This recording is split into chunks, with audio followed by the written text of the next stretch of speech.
우리 토지제도의 역사 가운데 꼭 알아야 되는 것이 바로 이 토지공개념입니다. 토지공개념. 사실 제가 이렇게 길게 역사를 한번 좀 연구를 해보니까요,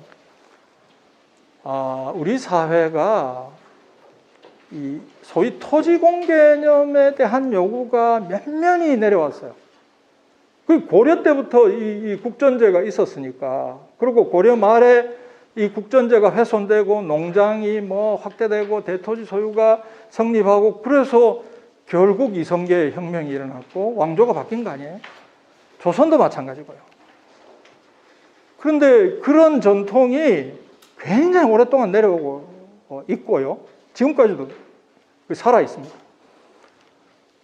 그런데 이제 박정희 정부 때는 민주주의도 억압되고, 이 토지공개념, 토지에 대해서 모든 국민이 권리를 누릴 수 있도록 해주자, 평등집권, 이것도 억압되고요. 그러고 있다가 이제 박정희 대통령이 세상을 떠나고 전두환이 들어섰는데, 전두환도 비슷한 기조로 갔고요.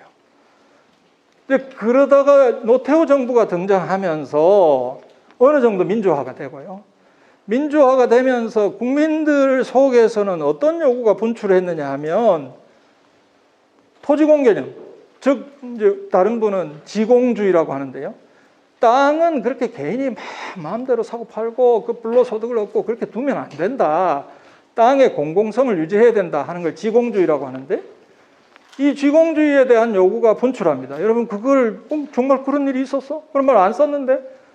아니, 굉장히 강력한 요구가 분출하죠. 당시 1989년 10월에 이 토지공개념을 지지한 국민 여론이 85%입니다. 이거 외에도 매우 강력한 부동산 대책이 필요하다, 89%.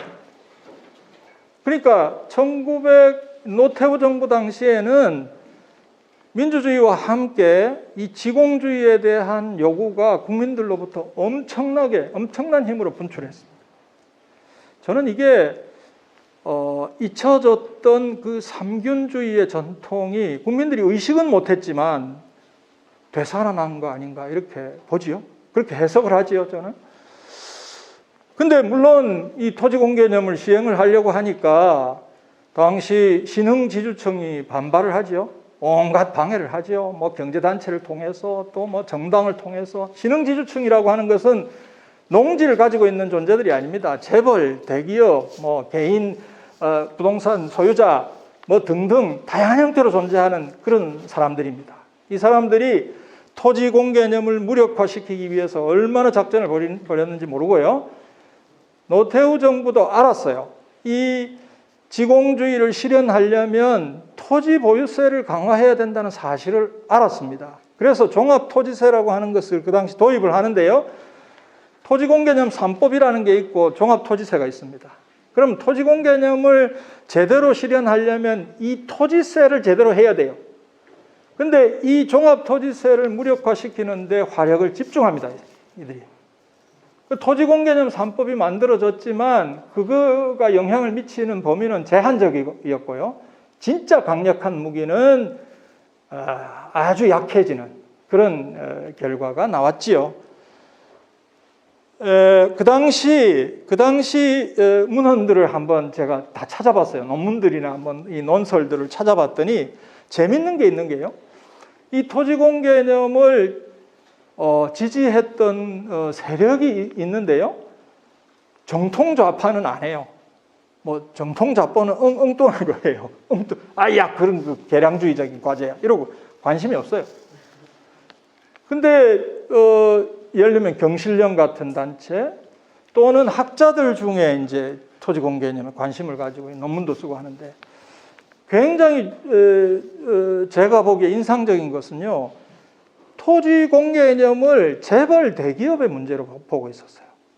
그냥 주택 문제로 본 게 아니에요. 재벌 대기업들이 땅 투기를 하고 땅을 끌어모으고 이게 문제다. 기조가 그랬습니다.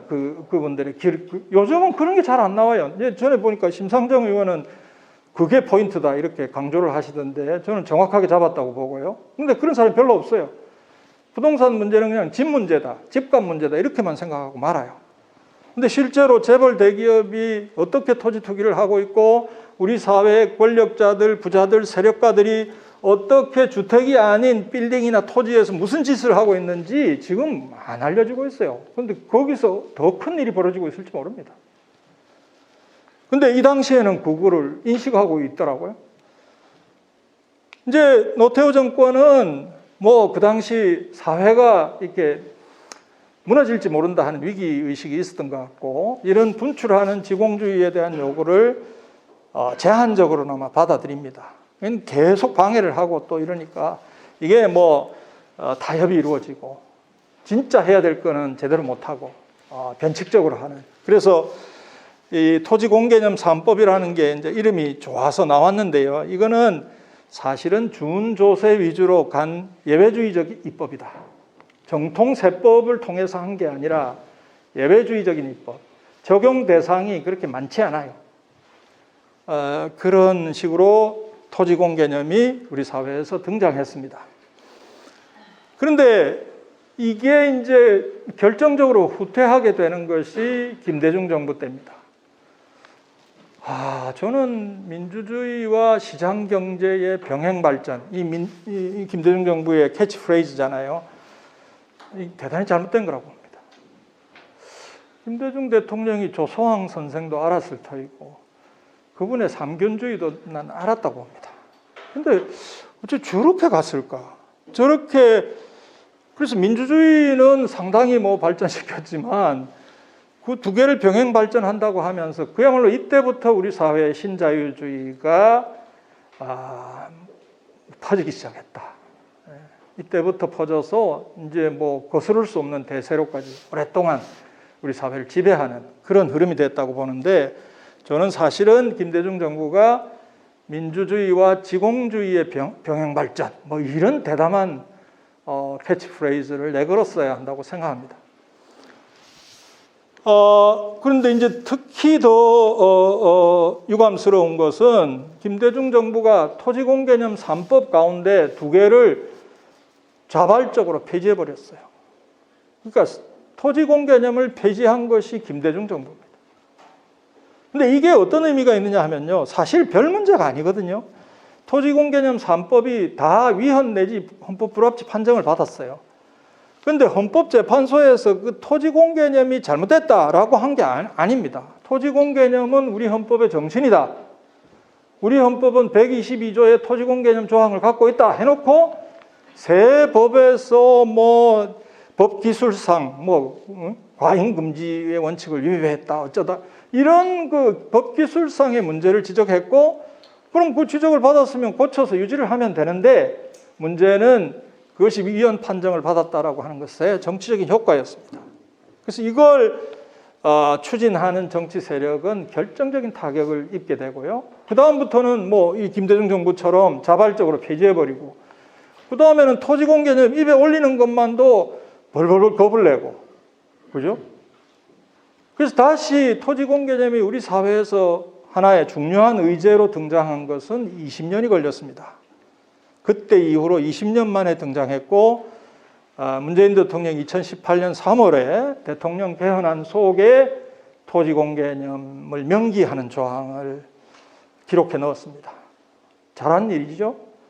잘했는데 잘한 게 그거 하나밖에 없어요. 조금 이따가 보겠습니다. 네, 그리고 이제 그 당시 IMF 경제 위기를 극복한다는 명분 하에서 부동산 투기를 억제할 수 있는 장치들이 뭐 여기저기 뭐 있었는데 김대중 정부 때 다 해체했다는 거 아닙니까? 그러니까 그 다음 뭐 김대중 정부 다음에 투기 광풍이 일어나는 그는 필연적이었고요. 그 투기 광풍을 해결하느라고 임기 내내 고생했던 정부가 노무현 정부다 이렇게 보죠.